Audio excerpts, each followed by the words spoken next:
بسم اللہ الرحمن الرحیم۔ محترم ناظرین و سامعین، السلام علیکم ورحمۃ اللہ وبرکاتہ۔ مفلسی سے بادشاہی تک پہنچانے والے 5 کام۔ محترم ناظرین و سامعین، انسان اپنی زندگی میں جو کام پسند کرتا ہے اسے بڑے شوق سے سر انجام دیتا ہے۔ جس کام میں لگن ہو، کرنے کا جذبہ ہو، اسے بڑی ہی دلچسپی سے انجام دیتا ہے۔ لیکن کئی کام ایسے بھی ہوتے ہیں جو انسان کو زوال کی طرف لے جاتے ہیں، جبکہ کچھ ایسے کام بھی ہوتے ہیں جو انسان کو عروج کی طرف لے جاتے ہیں۔ کچھ کام ایسے ہوتے ہیں جو انسان کو تنگیوں کی طرف لے جاتے ہیں۔ کچھ کام ایسے ہوتے ہیں جو انسان کو آسانیوں کی طرف لے جاتے ہیں۔ ایسے ہی حضرت علی رضی اللہ تعالی عنہ ایک روز اللہ کے بندوں کو درس اخلاق دے رہے تھے، خوبصورت زندگی گزارنے کے طور طریقے بتا رہے تھے۔ آپ رضی اللہ تعالی عنہ نے فرمایا، میں نے بھکاریوں کو بادشاہ بنتے دیکھا ہے، میں نے بھکاریوں کو امیر ترین امراء بنتے دیکھا ہے، ایسے امیر جو صرف دنیا کے امیر ہی نہیں بلکہ میں نے دونوں جہانوں کے امیر بنتے دیکھا ہے۔ انہوں نے دنیا بھی حاصل کی ہے، انہوں نے آخرت بھی حاصل کی ہے۔ جب میں نے ان سے دونوں جہانوں کی ترقی کی وجہ پوچھی کہ تم بھکاریوں سے بادشاہ کیسے بنے، اتنے بڑے امیر کیسے بنے کہ تم دنیا میں بھی امیر ہو گئے اور آخرت میں بھی امیر رہو گے، تو انہوں نے کہا کہ ہم 5 عمل کیا کرتے تھے۔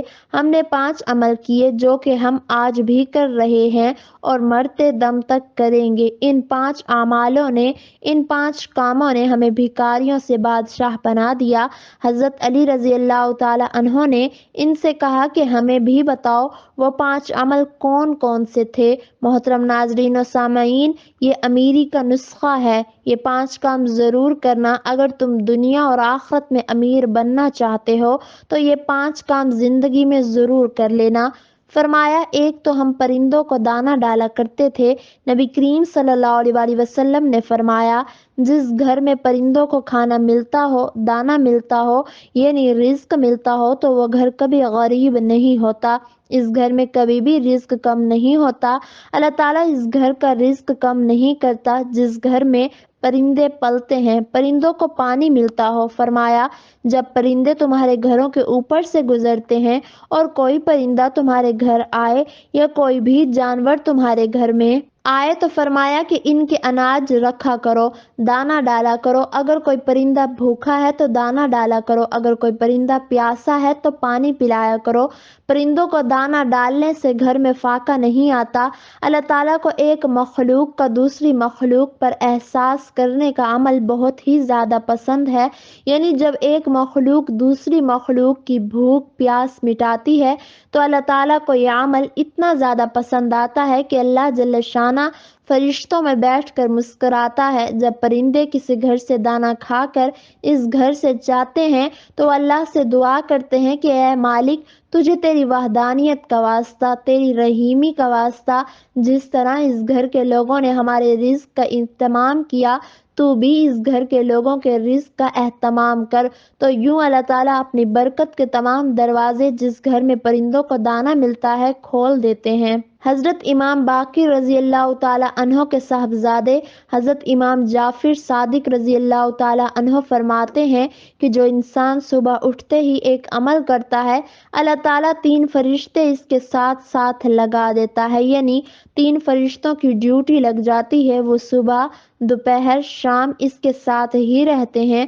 تو ان فرشتوں کا کام کیا ہوتا ہے؟ پہلا فرشتہ اس انسان کی عزت بڑھانے کے اسباب پیدا کرتا ہے، دوسرا فرشتہ اس کا رزق بڑھانے کے لیے اسباب پیدا کرتا ہے، جبکہ تیسرا فرشتہ اسے مصیبتوں سے بچانے کے لیے اسباب پیدا کرتا ہے۔ پوچھا گیا، حضرت آخر وہ نیک عمل ہے کون سا؟ اتنا فائدہ مند عمل کون سا ہے؟ تو حضرت جعفر صادق رضی اللہ تعالی عنہ نے فرمایا، وہ ہے پرندوں کو دانہ ڈالنا۔ جو شخص صبح سویرے اٹھ کر دوسری مخلوق کو دانہ ڈالتا ہے، اللہ تعالیٰ اس پر 3 فرشتوں کی ڈیوٹی لگا دیتا ہے۔ اس کے بعد حضرت علی رضی اللہ تعالی عنہ نے فرمایا کہ اس شخص نے کہا کہ ان کا دوسرا عمل یعنی دوسرا کام وہ جو کرتے تھے وہ یہ تھا کہ وہ غریبوں کی مدد کیا کرتے تھے۔ جو شخص غریبوں کی مدد کرتا ہے وہ زندگی میں کبھی بھی غریب نہیں ہوتا۔ محترم ناظرین و سامعین، بندے کی عبادت بندے کو اس مقام پر نہیں پہنچاتی جہاں غریبوں کی مدد پہنچاتی ہے، جہاں غریبوں کی خدمت پہنچاتی ہے۔ جب غریبوں کی خدمت کی بات آتی ہے تو میرے نبی کریم صلی اللہ علیہ وآلہ وسلم کے قدموں میں بیٹھنے والے سیدنا حضرت ابوبکر صدیق رضی اللہ تعالی عنہ سے بڑھ کر اچھا حکمران دنیا میں کوئی نہیں آیا۔ اسی طرح حضرت عمر فاروق رضی اللہ تعالی عنہ سے بڑھ کر کوئی بادشاہ نہیں آیا۔ سخاوت میں حضرت سیدنا عثمان غنی رضی اللہ تعالی عنہ سے بڑھ کر کوئی حکمران نہیں آیا، اور علمی فراست میں حضرت سیدنا علی رضی اللہ تعالی عنہ سے بڑھ کر کوئی حکمران اس دنیا میں نہیں آیا۔ کوئی ایسا مشہور و معروف بادشاہ نہیں گزرا کہ 14 صدیوں کے بعد بھی جس کے نام کے نعرے لگتے ہوں تو غریبوں کی مدد کی، جب بات آئی تو کندھے پر بوریاں لاد لاد کر لے جاتے اور غریبوں کی مدد کیا کرتے تھے، غریبوں کو کھانا کھلایا کرتے تھے۔ ایک بدھو تھا جس کی بیوی حاملہ تھی، بچے کی پیدائش کا وقت ہے جبکہ گھر میں 1 روپیہ بھی نہیں ہے۔ اب یہ لوگ پریشان تھے کہ پیسہ ایک بھی نہیں ہے جبکہ بچے کی پیدائش کا وقت قریب ہے۔